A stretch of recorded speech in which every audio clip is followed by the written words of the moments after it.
here, all right, and we don't need this anymore. I'm going to get rid of that. And in fact, we are going to rewrite the post table, so I'm going to delete that post table. I'm going to go delete, all right. Actually, let me show you the quick way, another quick way to delete. You can go drop table post, okay.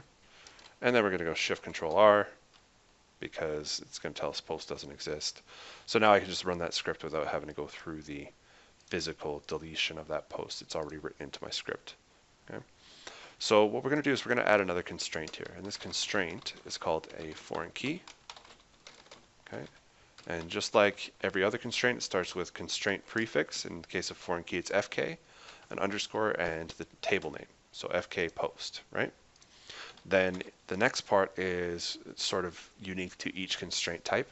In the case of a foreign key, the next part of the constraint is which table the foreign key is meant to relate to. So we go post account, all right? So what that equates out to here is an FK underscore child table underscore parent table, okay? So the child table is the one that will have the foreign key constraint in it. We call it a foreign key. And we say that it's on this ACC ID field. And based on our primary key, you would think we're finished. But this name could be ABC, could be a whole bunch of garbled stuff. Somebody can screw that up. We do the naming constraint as a convention for ourselves. So we're not actually leaning on this portion of the constraint name to tell us where this foreign key refers to. So we have to add in some information about what table this foreign key will reference. We say references, account, ACID, and we're done.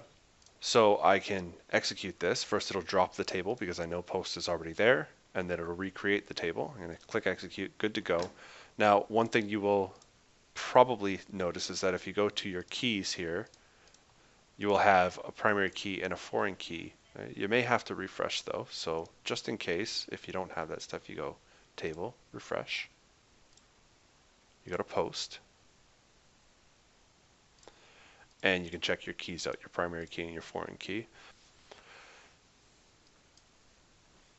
So we've got our keys, again they're represented as columns, so that tells you that in both your primary and foreign keys cases you need both a column and a constraint to enforce it. Okay, so constraints go on columns. They don't exist alone. You need to add a constraint to a column. So what we do here is for our foreign key, we create a column to hold the value. We say that it can't be null, so we always have a value in there. And then we say whenever it has a value, we check this constraint to make sure that people are allowed to put that in there. So we hit save. We already ran that, so I'm just going to right click and go to edit top 200 rows. And then we'll try to put in another dummy thing here. So we'll put in hack the planet.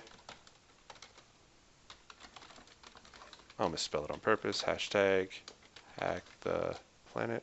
Can't do that. Just hashtag hack. We'll leave that as empty. And we'll leave all those empty. And I'm going to try to put in a false account ID and watch what happens.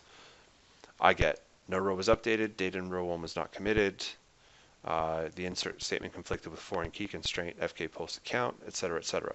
Okay, so you can see this FK post account portion is kind of the part you gotta own in on, the constraint FK underscore post underscore account. So if it says it conflicted with a foreign key constraint, it should be a big hint to you that you're trying to put a key in there that doesn't exist in the related table. So we got to fix that up, and this hack the planet guy can't do anything. So let's set it again to post ID 1. Give her a hello world. Post tag hello.